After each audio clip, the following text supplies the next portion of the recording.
Ito na mga lods, mga master, na check na natin yung thermostat, heating thermostat control. Yan. Itatry na natin ito saksak sa power natin. Tsaka susubukan natin kung umiinit na yung rice cooker natin. Kasi na-fix na natin lahat ng mga wire. Itatry natin.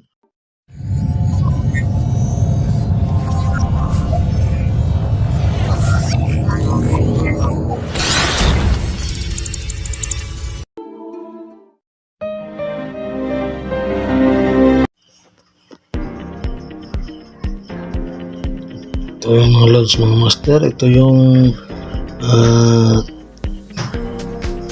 rice cooker na ayusin natin kasi hindi ito umiinit. Yan. Mayroon siyang power pag sinasaksak sa kuryente, kailan hindi siya umiinit.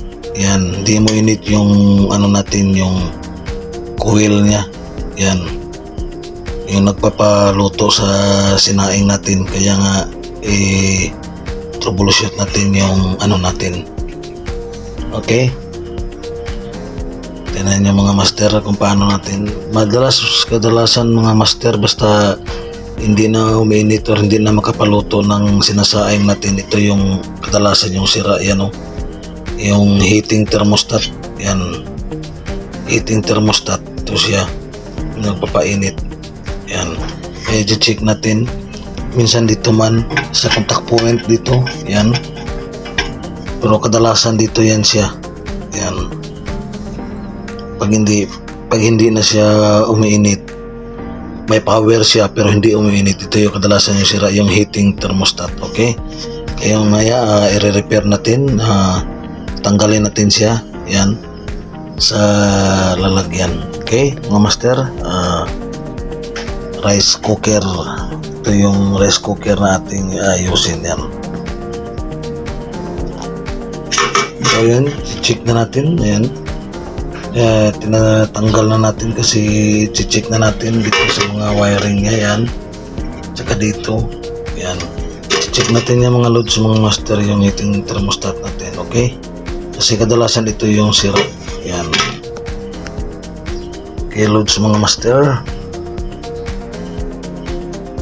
kung saan ba talaga yung sira. Yan, hindi na umiinit ito. May power ito, pero kaya lang hindi na umiinit. Okay mga loads, mga master, try na natin muna. Yan, yan, lalagyan natin ng tubig.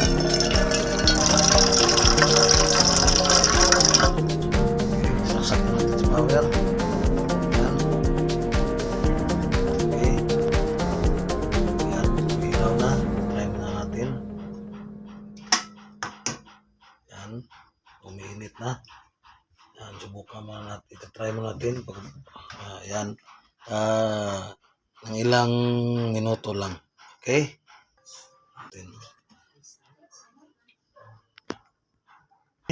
yan, bubuksan na natin sa ilang minuto kung kumukulo na ba yung tubig natin.